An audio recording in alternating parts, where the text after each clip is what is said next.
when you started talking about, I think it was the clip that we played in the interview with Steve Bannon, where you're explaining the fact that, what really is taking place in Brazil, the powers behind it. And I think even when you were with Joe, on Joe's, you explained the fact that they went to tell him, Bolsonaro, I'll let you tell the story.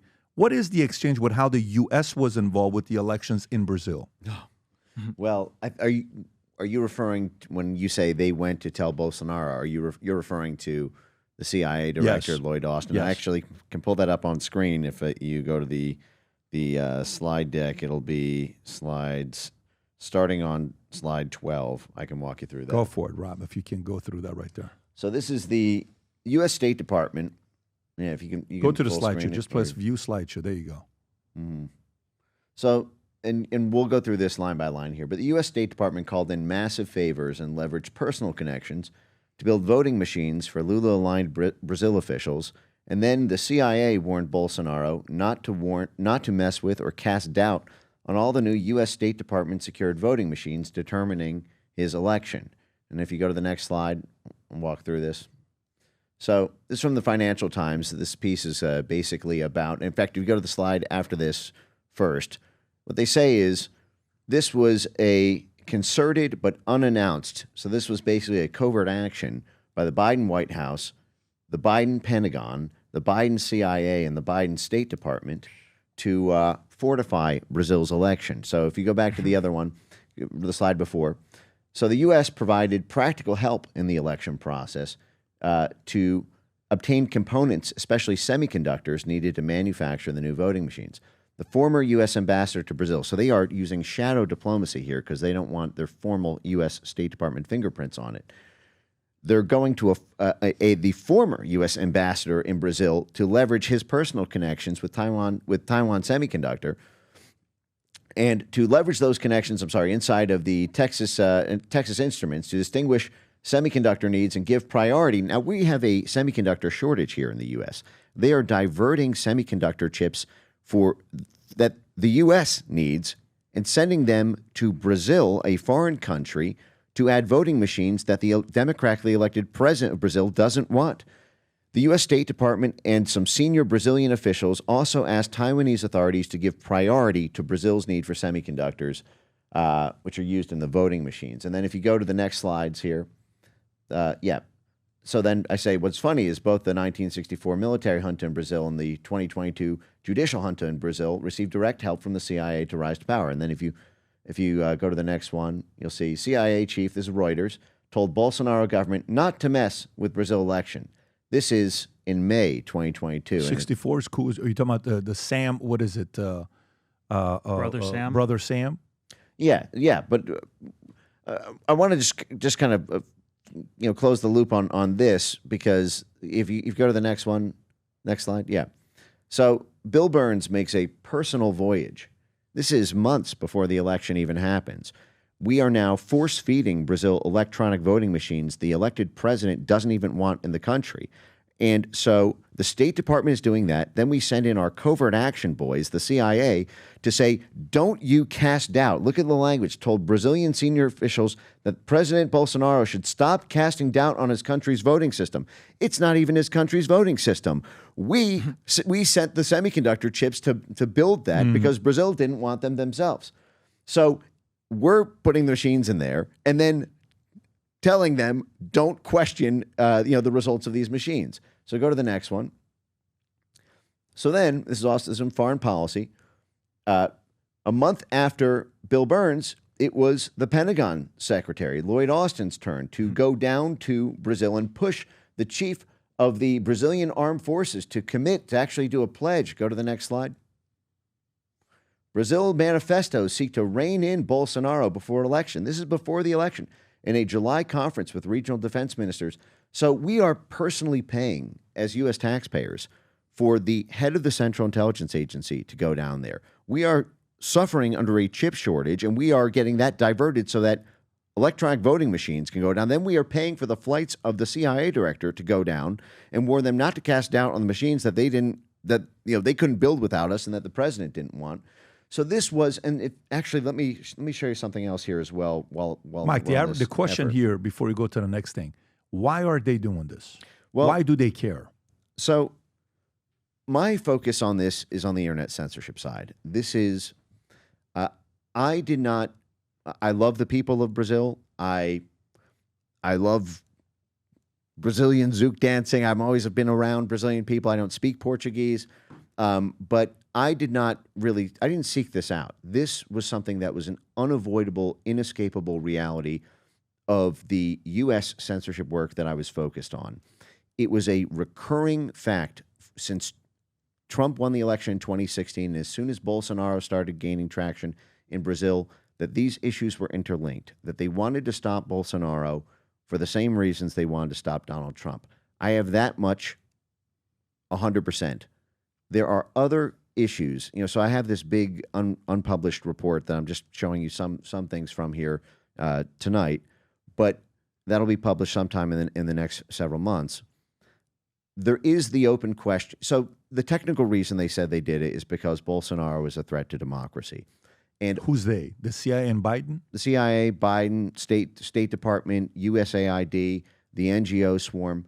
We have this concept called democracy promotion programs, which is, this idea that if something is categorized as an authoritarian threat or it leads to illiberal democracy without sufficient democratic institutional safeguards, we deputize our democracy promotion programs to basically overturn their governments, to do regime change operations, to institute judicial reforms in the country, to control their prosecutors, their judges, their universities, their unions, their media ecosystems, in order to manage their democracy.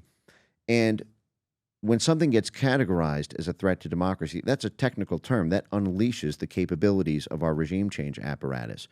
Now, they did that to Trump. They did that to Bolsonaro.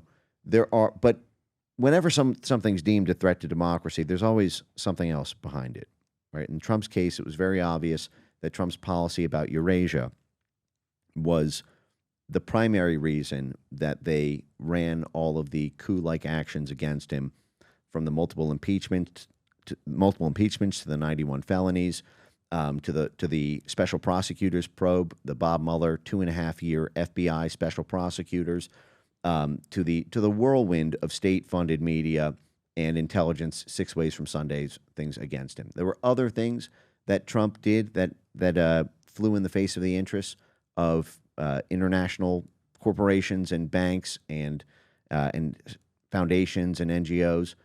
That one was the primary one in my view. In the Bolsonaro story, since my primary focus is on internet censorship, it's very easy for me to tell that story, and I can walk you through that whole thing. But in terms of the why they did it, again, technically, it's all they need to say is threat to democracy, but there are always interests underneath that, and there are many threads. There is a sort of murder mystery whodunit. There are many financial interests in Brazil. There are many U.S. multinational corporations who have interest there. There are international interests around China and the relationship between China and the Biden administration. There's the connection with the unions and many of the union groups, and there's several others. And this is actually why I'm happy to sit in and sort of play second chair to Nicholas, because I have my own questions around the specifics of who financially benefit from any of these things. Because, for example, Lula connected his whole government to China. And he was very open about that. This is the sort of thing that the State Department and the CIA and USAID typically run operations to stop. And yet you had this very strange situation where we ran these operations to install it. Just this Chinese influence in Brazil. And when you look at the Biden family relationship with Chinese stakeholders, you look at the Hunter Biden, $10 million basically windfall from Chinese clients for his consulting company and partnerships with Chinese energy companies.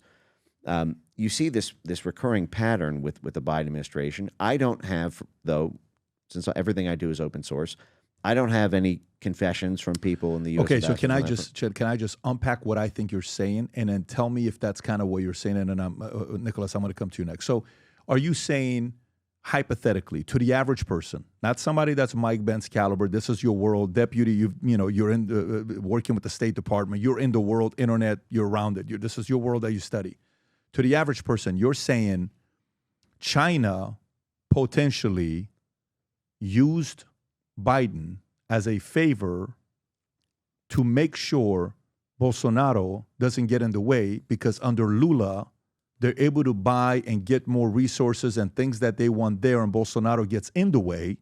So, hey, U.S., we'll stay quiet and we won't do anything with you. We'll keep doing business with you, but we need a favor from you.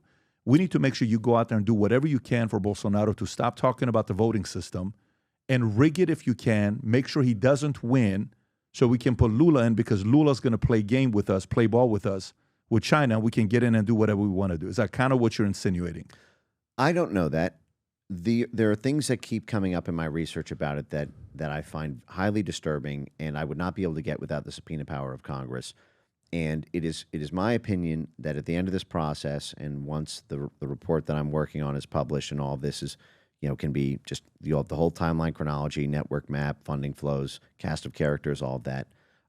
It's my belief that that it would be beneficial for the American people to understand, to have an autopsy of the rogue activity of their own government, for any of the oversight bodies that we currently have set up, whether that is the weaponization subcommittee of Jim Jordan, whether that's the House Foreign Affairs or Senate Foreign Affairs committees, whether that is declassifying federal secrets, frankly, from covert actions involved in this. There are any number of subpoena power equipped courts, congressional committees that could probe those questions.